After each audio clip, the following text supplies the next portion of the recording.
ಸಂಖ್ಯಾ ಪದ್ಧತಿಯಲ್ಲಿ ಸ್ವಾಭಾವಿಕ ಸಂಖ್ಯೆಗಳು, ಪೂರ್ಣ ಸಂಖ್ಯೆಗಳು, ಸಮ ಸಂಖ್ಯೆಗಳು, ಬೆಸ ಸಂಖ್ಯೆಗಳು, ಭಾಜ್ಯ ಸಂಖ್ಯೆಗಳು, ಅವಿಭಾಜ್ಯ ಸಂಖ್ಯೆಗಳು, ಈ ಸಂಖ್ಯೆಗಳ ಮೇಲೆ ನಿಮಗೆ ಕೆಲವೊಂದಷ್ಟು ಪ್ರಶ್ನೆ ಕೇಳ್ತಾರೆ. ಯಾವುದು ಅಂತಂದ್ರೆ ಅತಿ ಚಿಕ್ಕ ಸ್ವಾಭಾವಿಕ ಸಂಖ್ಯೆ ಯಾವುದು, ಅತಿ ಚಿಕ್ಕ ಪೂರ್ಣ ಸಂಖ್ಯೆ ಯಾವುದು, ಭಾಜ್ಯ ಸಂಖ್ಯೆ ಯಾವುದು, ಅವಿಭಾಜ್ಯ ಸಂಖ್ಯೆ ಯಾವುದು, ಸಮ ಸಂಖ್ಯೆ ಯಾವುದು, ಬೆಸ ಸಂಖ್ಯೆ ಯಾವುದು, ಇವ್ರು ಏನ್ ಮಾಡ್ತಪ್ಪ ಅಂದ್ರ ನಿಮಗೆ ಪರೀಕ್ಷೆಗಳಲ್ಲಿ ಕೇಳ್ತಾರೆ.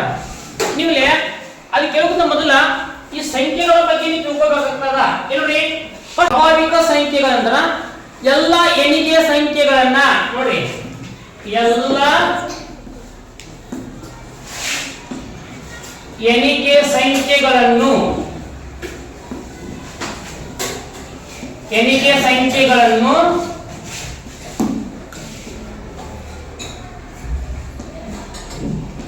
ಸ್ವಾಭಾವಿಕ ಸಂಖ್ಯೆಗಳು ಎಂದು ಕರೆಯುತ್ತಾರೆ. ನೋಡ್ರಿ, ಸ್ವಾಭಾವಿಕ ಸಂಖ್ಯೆ ಅಂದ್ರೆ ಏನಪ್ಪ ಅಂದ್ರ ಎಲ್ಲ ಎಣಿಕೆಯ ಸಂಖ್ಯೆಗಳನ್ನು ಸ್ವಾಭಾವಿಕ ಸಂಖ್ಯೆಗಳನ್ನು ಕರೀತಾರ. ಸಾಮಾನ್ಯವಾಗಿ ಸ್ವಾಭಾವಿಕ ಸಂಖ್ಯೆಗಳನ್ನ ಎನ್ ಅಂತಕ್ಕಂತ ಅಕ್ಷರದಿಂದ ಗುರುತಿಸ್ತಾರ. ಎನ್ ಅಂದ್ರೆ ನ್ಯಾಚುರಲ್ ನಂಬರ್ಸ್. ಸ್ವಾಭಾವಿಕ ಸಂಖ್ಯೆಗಳನ್ನ ಎನ್ ಅಂತ ಅಕ್ಷರದಿಂದ ಗುರುತಿಸ್ತಾರ. ಎನ್ ಅಂತ ಸ್ವಾಭಾವಿಕ ಸಂಖ್ಯೆ ಯಾವಪ್ಪ ಅಂದ್ರ 1 2 3 4 5 ಹಿಂಗ ಅನಂತ. ಅಂದ್ರ ಸ್ವಾಭಾವಿಕ ಸಂಖ್ಯೆಗಳಿಗೆ ಅಂತ್ಯ ಇಲ್ಲ, ಅನಂತ ಹಂಗ ಮುಂದೊಡ್ಕೊಂಡು ಹೋಗ್ಬಿಡ್ತದ. ಟೀಕಲ್ಲ, ಇಷ್ಟ ಸ್ವಾಭಾವಿಕ ಸಂಖ್ಯೆ ಇಷ್ಟ ಅಂತಿಲ್ಲ, ಅನಂತ ಅಂತ ನೋಡಿ. ಈ ಸ್ವಾಭಾವಿಕ ಸಂಖ್ಯೆಗಳನ್ನು ಯಾವ ರೀತಿ ಕೇಳ್ತಾರಪ್ಪ ಅಂದ್ರ ಸ್ವಾಭಾವಿಕ ಸಂಖ್ಯೆಯನ್ನ ಯಾವ ಅಲ್ಫಾಬೆಟ್ನಿಂದ ಗುರುತಿಸುತ್ತಾರೆ. ಅವಾಗ ನೀವು ಎನ್ ಅಂತಕ್ಕಂಥ ಅಲ್ಫಾಬೆಟ್ನಿಂದ ಸ್ವಾಭಾವಿಕ ಸಂಖ್ಯೆಯನ್ನು ಗುರುತಿಸ್ತಾರ. ಜೊತೆಗೆ ಅತಿ ಚಿಕ್ಕ ಸ್ವಾಭಾವಿಕ ಸಂಖ್ಯೆ ಯಾವುದು ಅಂತ ಕೇಳ್ತಾರ. ನೋಡ್ರಿ, ಅತಿ ಚಿಕ್ಕ ಸ್ವಾಭಾವಿಕ ಸಂಖ್ಯೆ 1. ಅದ ಅತಿ ದೊಡ್ಡ ಸ್ವಾಭಾವಿಕ ಸಂಖ್ಯೆ ಅಂತ ಕೇಳಂಗಿಲ್ಲ. ಯಾಕೆ ಗೊತ್ತೀರಿ? ಅತಿ ದೊಡ್ಡ ಸ್ವಾಭಾವಿಕ ಸಂಖ್ಯೆ ಅಂದ್ರೆ ಯಾವುದಿಲ್ಲ, ಅದು ಅನಂತ ಐತದ. ಸಂಖ್ಯೆಗಳಿಗೆ ಅಂತ್ಯ ಅಲ್ಲ, ಹಂಗ 1 2 3 4 5 6 7 ಹಂಗ ಅನ್ಕೊಂಡು ಹೋಗುತ್ತದ. ಸಂಖ್ಯೆಗಳಿಗೆ ಅಂತ್ಯ ಇಲ್ಲ. ಇವೇನ್ ಅಂದ್ರ ಇವು ಎಲ್ಲ ಸ್ವಾಭಾವಿಕ ಸಂಖ್ಯೆಗಳು. ಟೀಕಾ, ಇನ್ನ ಪೂರ್ಣ ಸಂಖ್ಯೆಗಳು ಅಂತ ಬರ್ತಾವ. ನೋಡ್ರಿ, ಪೂರ್ಣ ಸಂಖ್ಯೆಗಳು ಏನಪ್ಪ ಅಂದ್ರ 0 ಅನ್ನು ಒಳಗೊಂಡಂತೆ, 0 ಅನ್ನು ಒಳಗೊಂಡಂತೆ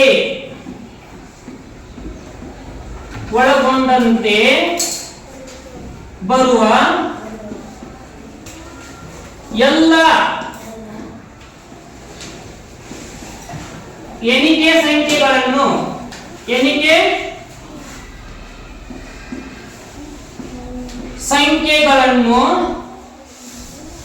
ಎಲ್ಲ ಎಣಿಕೆ ಸಂಖ್ಯೆಗಳನ್ನು ಪೂರ್ಣ ಸಂಖ್ಯೆ ಅಂತ ಹೇಳ್ತಾರೆ. ಪೂರ್ಣ ಸಂಖ್ಯೆ ಎಂದು ಕರೆಯುತ್ತಾರೆ. ನೋಡಿ, ಇಲ್ಲಿ 0 ಅನ್ನು ಒಳಗೊಂಡಂತೆ ಬರುವಂತ ಎಲ್ಲ ಎಣಿಕೆ ಸಂಖ್ಯೆಗಳನ್ನ ಏನ್ ಕರೀತಪ್ಪ ಅಂತಂದ್ರ ಪೂರ್ಣ ಸಂಖ್ಯೆಗಳು ಅಂತ ಕರೀತಾರ. ಎಕ್ಸಾಂಪಲ್ ಯಾವುದು ನೋಡ್ರಿ, ಪೂರ್ಣ ಸಂಖ್ಯೆಗಳನ್ನ ಡಬ್ಲ್ಯೂ ಅಂತಕ್ಕಂಥ ಅಕ್ಷರದಿಂದ ಗುರುತಿಸುತ್ತಾರೆ.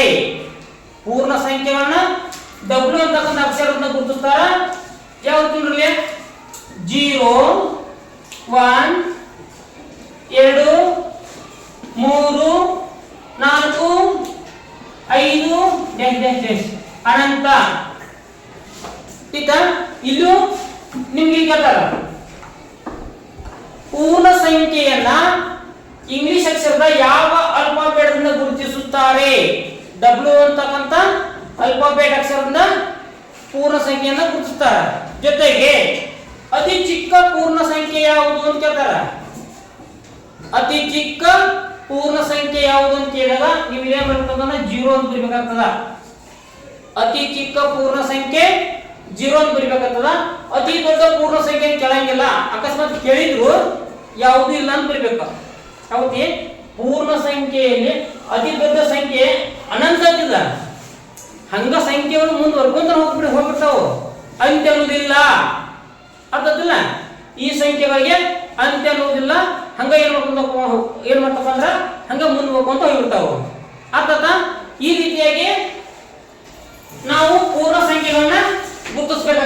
ಇದ್ದಿದ್ದಿಲ್ಲ ಸ್ವಾಭಾವಿಕ ಸಂಖ್ಯೆಗಳು ಪೂರ್ಣ ಸಂಖ್ಯೆಗಳು. ಈ ನೆಕ್ಸ್ಟ್ ನೋಡ್ರಿ, ಈ ನೆಕ್ಸ್ಟ್ ಟಾಪಿಕ್ ಯಾವ್ದಪ್ಪ ಅಂತಂದ್ರ ಸಮ ಸಂಖ್ಯೆಗಳು ಅಂತ ಬರ್ತಾರ. ಸಮ ಸಂಖ್ಯೆಗಳು ನಿಮ್ ಸಮ ಸಂಖ್ಯೆಗಳು ಅಂದ್ರೆ ಯಾವ, ಬೆಸ ಸಂಖ್ಯೆಗಳು ಯಾವ ಗೊತ್ತಾಗ್ತದ ನೋಡ್ರಿ. ಸಮ ಸಂಖ್ಯೆ ಅಂತ ಹೇಳ್ತಾರ. ಸಮ ಸಂಖ್ಯೆ ಅಂದರೆ ನೋಡ್ರಿ, ಸಮ ಸಂಖ್ಯೆ ಅಂತಂದ್ರ ಎರಡರಿಂದ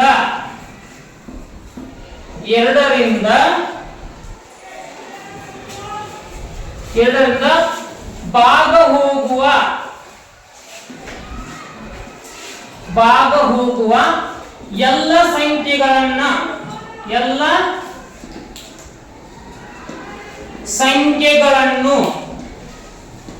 ನೋಡ್ರಿ, ಎರಡರಿಂದ ಭಾಗ ಹೋಗುವ ಎಲ್ಲ ಸಂಖ್ಯೆಗಳನ್ನ ಸಮ ಸಂಖ್ಯೆಗಳು ಎಂದು ಕರೆಯುತ್ತಾರೆ. ಸಮ ಸಂಖ್ಯೆ ಎಂದು ಕರೆಯುತ್ತಾರೆ. ನೋಡ್ರಿ ಎಕ್ಸಾಂಪಲ್ 2 ಎರಡು ಹೋಗುದಿಲ್ಲ. ನೆಕ್ಸ್ಟ್ ನೋಡ್ರಿ 4 6 8 10 ಇವೆಲ್ಲ ಏನ ಸಮ ಸಂಖ್ಯೆಗಳು. ಸಮ ಸಂಖ್ಯೆ ಅಂದ್ರೆ ನಿಮ್ಗೆ ನೆನಪಿರ್ಲಿ ನೋಡ್ರಿ, ಯಾರ ನಿಮ್ಗೆ 3 ರೂಪಾಯಿ ಕೊಟ್ಟ ಕಾಸ ನಿಮ್ಮಪ್ಪ ನಿಮ್ಗೆ 3 ರೂಪಾಯಿ ಕೊಡ್ತಾನೆ, 3 ರೂಪಾಯಿ ತೋದ ತಮ್ಮ ಅರ್ಧ ನೀರು ಅಂದಾಗ ನಿಮ್ಗೆ ಕನ್ಫ್ಯೂಸ್ ಚಲೋ ಹೋಗೈತಿ. ನಾ ತಮ್ಮಗೆ 2 ರೂಪಾಯಿ ಕೊಡ್ಲಿ, ಅವ್ನಿಗೆ 1 ರೂಪಾಯಿ ಕೊಡ್ಲಿ. ಈಗ ಏನ್ರ ನಡೆಯಂಗಿಲ್ಲ. ಅವ್ನಿಗೆ 2 ರೂಪಾಯಿ ಕೊಡ್ರೆ ನನಗೆ 1 ರೂಪಾಯಿ ಉಳಿದೈತಿ, ನಾ 2 ರೂಪಾಯಿ ಬಂದ್ರೆ ಅವ್ನಿಗೆ 1 ರೂಪಾಯಿ ಹೋಗೈತಿ. ಅಲ್ಲಿ ಸಂಖ್ಯೆಗಳನ್ನ ಸಮಾನಾಗಿ ಹಂಚಿಕೆ ಮಾಡಕ್ ಬರಂಗಿಲ್ಲ, ಅವೆಲ್ಲ ಬೆಸ ಸಂಖ್ಯೆಗಳು. ಆಯ್ತಾ? ಅದ ನಿಮ್ಮಪ್ಪ ನಿಮ್ಗೆ 4 ರೂಪಾಯಿ ಕೊಟ್ಟ, ನೀ ಅರ್ಧ ತಮ್ಮ ಅರ್ಧ ತಗೊಂತಂದ್ರ ಅವಾಗ ಏನ್ ಮಾಡ್ತಾರೆ, ನಿಮ್ ತಮ್ಗೆ ಅರ್ಧ ಕೊಡ್ತಾರೆ, 2 ರೂಪಾಯಿ ಕೊಡ್ತಾರೆ, ನೀವು 2 ರೂಪಾಯಿ ತಗೋತಾರೆ. ಅಲ್ಲಿ ಪಟ್ಟ ಸಮಸ್ಯೆನೇ ಇಲ್ಲ. ಅಲ್ಲಿ ಕ್ಲಿಯರ್ ಆಗ್ತಿಲ್ಲ? ಅದ 9 ರೂಪಾಯಿ ಕೊಟ್ಟಂತ ತಗೋ ನಿಮ್ಮಪ್ಪ, 9 ರೂಪಾಯಿ ಕೊಟ್ಟಾಗ ತಮ್ಮಗೆ 4 ರೂಪಾಯಿ ಕೊಡ್ದು 5 ರೂಪಾಯಿ ಕೊಡ್ದು ಕನ್ಫ್ಯೂಷನ್ ಆಗೈತಿ. ಅವಾಗ ನೀವು 5 ರೂಪಾಯಿ ಕೊಡ್ತಾರೆ, ತಮ್ಮಗೆ ಏನ್ ಮಾಡ್ತಾರೆ 4 ರೂಪಾಯಿ ಕೊಡ್ತಾರೆ. ಅಲ್ಲಿ ಸಮಾನಾಗಿ ಹಂಚಿಕೆ ಆಗಲಿಲ್ಲ. ಅರ್ಥ? ಅದ ಸಮಾನಾಗಿ ಹಂಚಿಕೆ ಆಗ್ಬೇಕಂದ್ರ ಎರಡರಿಂದ ಭಾಗ ಹೋಗ್ತಕ್ಕಂಥ ಎಲ್ಲಾ ಸಂಖ್ಯೆಗಳು ಸಮ ಸಂಖ್ಯೆಗಳು. ತಿಳ್ತಿಲ್ಲ? ಸಮ ಸಂಖ್ಯೆ ಗೊತ್ತಲ್ಲ? ಇನ್ನು ಬೆಸ ಸಂಖ್ಯೆಗಳು. ಇನ್ನು ಬೆಸ ಸಂಖ್ಯೆ ಅಂದ್ರೆ ಇದರ ಅಪೋಸಿಟ್ ನೋಡ್ರಿ. ಬೆಸ ಸಂಖ್ಯೆ ಅಂತಂದ್ರ ಯಾವ ಸಂಖ್ಯೆಗಳು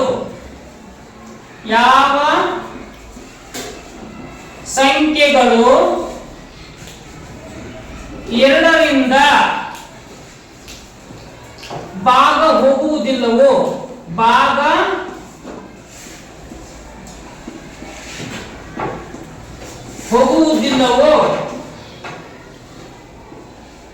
ನೋಡ್ರಿ, ಯಾವ ಸಂಖ್ಯೆಗಳು ಎರಡರಿಂದ ಭಾಗ ಹೋಗುವುದಿಲ್ಲೋ ಅವು ಬೆಸ ಸಂಖ್ಯೆಗಳು.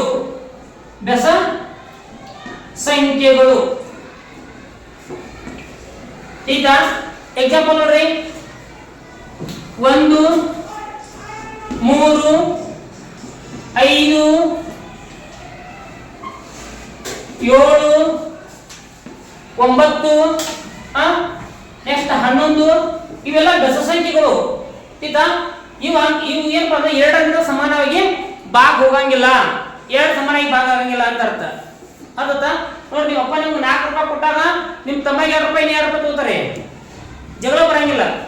ಅದ ನಿಮ್ಮಪ್ಪ 5 ರೂಪಾಯಿ ಕೊಟ್ಟಾಗ ಒಬ್ಬ 3 ರೂಪಾಯಿ ಹೋಗುತ್ತೆ, ಒಬ್ಬ 2 ರೂಪಾಯಿ ಬರುತ್ತೆ. ಅಲ್ಲಿ ಜಗಳ ಮಾಡ್ತಾರೆ ನೀವು. ಅದಕ್ಕಾಗಿ ಇವು ಸಮಾನಾಗಿ ಆಗಂಗಿಲ್ಲ. ಇವು ಬೆಸ ಸಂಖ್ಯೆ, ಇವು ಸಮ ಆಗ್ತಾವ, ಇವು ಸಮ ಸಂಖ್ಯೆ. ಇಷ್ಟ ಸಮ ಸಂಖ್ಯೆ ಬೆಸ ಸಂಖ್ಯೆ ಡಿಫರೆನ್ಸ್ ಗೊತ್ತಾಯ್ತು? ಓಕೆ. ಈ ನೆಕ್ಸ್ಟ್ ನೋಡ್ರಿ, ಅವಿಭಾಜ್ಯ ಸಂಖ್ಯೆಗಳು ಅಂತ ಬರ್ತಾವ. ಅವಿಭಾಜ್ಯ ಸಂಖ್ಯೆಗಳು ನೋಡ್ರಿ,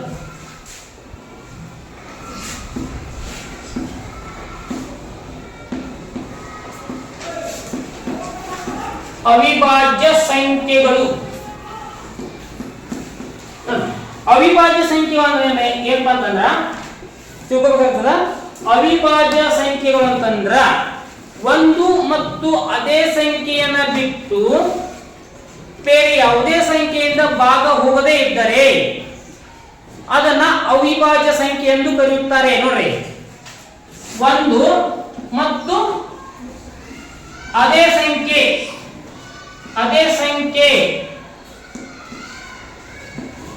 ಸಂಖ್ಯೆಯನ್ನು ಬಿಟ್ಟು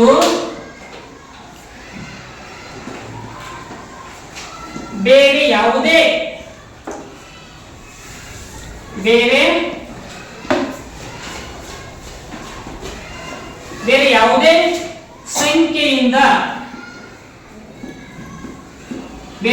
ಸಂಖ್ಯೆಯಿಂದ ಭಾಗ ಹೋಗದೇ ಇದ್ದರೆ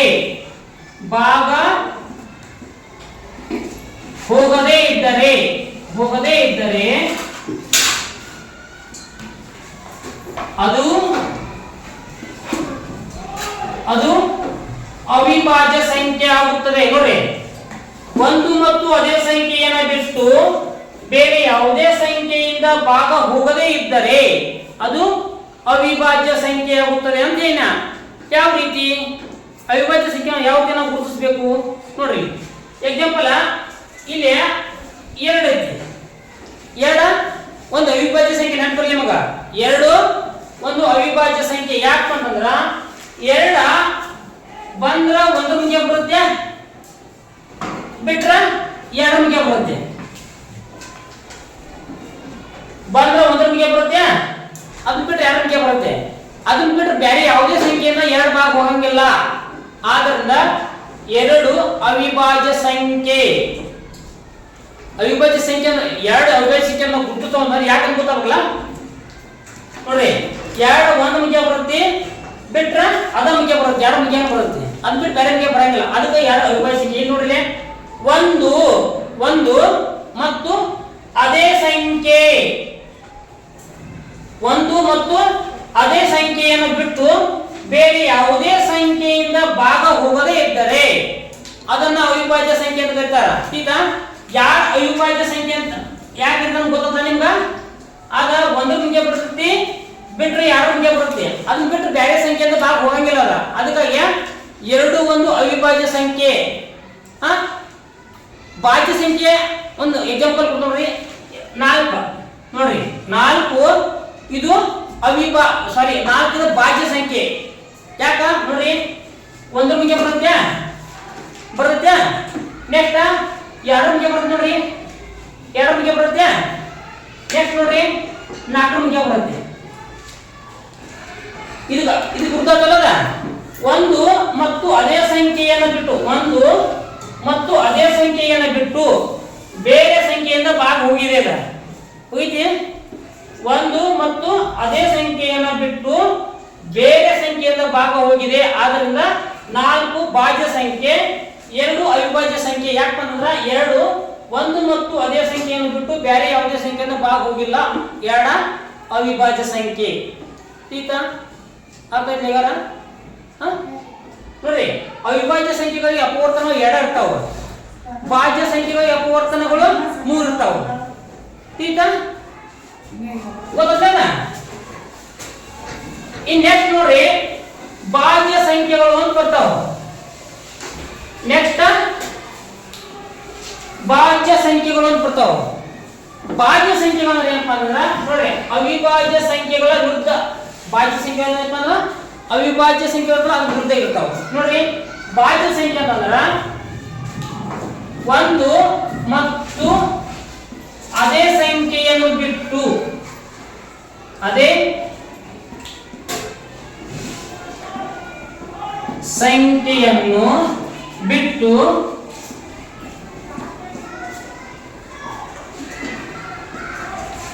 ಬೇರೆ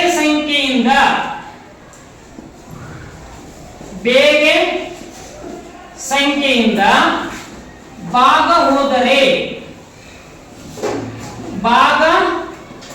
ಹೋದರೆ ಅದನ್ನು ಏನ್ ಬೇಕಪ್ಪ ಅಂದ್ರ ಭಾಜ್ಯ ಸಂಖ್ಯೆ ಎಂದು ಕರೆಯುತ್ತೇವೆ. ठीक ಇಲ್ಲೇನ ಒಂದು ಸಂಖ್ಯೆ ಕೊಟ್ಟಿರೋ ಸಂಖ್ಯೆ 1 ರಿಂದ ಹೋಗತಿ, ಅದ ಸಂಖ್ಯೆ ಹೋಗತಿ ಮತ್ತು ಬೇರೆ ಸಂಖ್ಯೆ ಹೋಗತಿ. ಯಾವ ರೀತಿ ನೋಡ್ರಿ, ಎಕ್ಸಾಂಪಲ್ 6 ನೋಡ್ರಿ, 6 1 ಮುಗಿಯ ಬರುತ್ತೆ,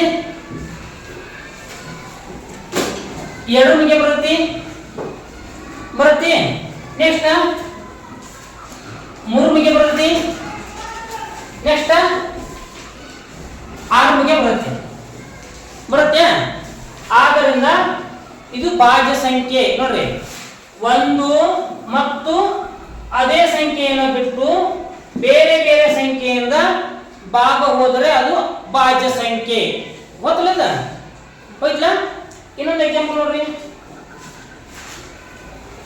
8 ನೋಡ್ರಿ. 1 ಮಿಗೆ ಬರುತ್ತೆ, 2 ಮಿಗೆ ಬರುತ್ತೆ, 4 ಮಿಗೆ ಬರುತ್ತೆ, 8 ಮಿಗೆ ಬರುತ್ತೆ. ಇಲ್ಲಿ ನೋಡ್ರಿ ಸೇಮ್ ಡೆಫಿನಿಷನ್ ಅಪ್ಲೈ ಆಗುತ್ತೆ ನೋಡ್ರಿ. 1 ಮತ್ತು ಅದೇ ಸಂಖ್ಯೆಯನ್ನು ಬಿಟ್ಟು ಬೇರೆ ಸಂಖ್ಯೆಯಿಂದ ಭಾಗ ಹೋದರೆ ಅಂತಂದ್ರೆ ಅವರು ಹೋದ್ಲ ಭಾಗ. ಆದ್ದರಿಂದ ಇದು ಭಾಜ್ಯ ಸಂಖ್ಯೆ. ಈಗ ಭಾಜ್ಯ ಸಂಖ್ಯೆಗಳು 4, 6, 8, 9, 10, 12, 14, 15, 16, 16, 18, 20 ಇವೆಲ್ಲ ಏನವ ಭಾಜ್ಯ ಸಂಖ್ಯೆಗಳು. ಅರ್ಥ ಆಯ್ತಾ? ಈ ಸಂಖ್ಯೆಗಳು ಏನಾದ್ರು ಸಿಗ್ತದ ಸಂಖ್ಯಾ ಪದ್ಧತಿಯಲ್ಲಿ ಏನಿಲ್ಲ ನಿಮ್ ಕೇಳ್ತಾರ. ಹೌದಾ? ಭಾಜ್ಯ ಸಂಖ್ಯೆ ಅಲ್ಲಿ 3 ಬೆಸ ಸಂಖ್ಯೆಗಳನ್ನು ಕೊಡ್ತಾರ, 1 ಭಾಜ್ಯ ಸಂಖ್ಯೆ ಕೊಡ್ತಾರ. ಇದರಲ್ಲಿ ಭಾಜ್ಯ ಸಂಖ್ಯೆ ಯಾವುದು ಅಂತ ಕೇಳ್ತಾರ. ಇಲ್ಲ 3 ಭಾಜ್ಯ ಸಂಖ್ಯೆ ಕೊಡ್ತಾರ, 1 ಬೆಸ ಸಂಖ್ಯೆ ಕೊಡ್ತಾರ. ಬೆಸ ಸಂಖ್ಯೆಯನ್ನು ಗುರುತಿಸ್ರಿ ಅಂತಂತಾರ. ಟೀಚರ್ ಈ ರೀತಿಯಾಗಿ ನೀವು ಸಂಖ್ಯಾ ಪದ್ಧತಿಗಳನ್ನು ಓದ್ಕೋಬೇಕಾಗ್ತದ. Teacher okay? Any doubt? Okay done.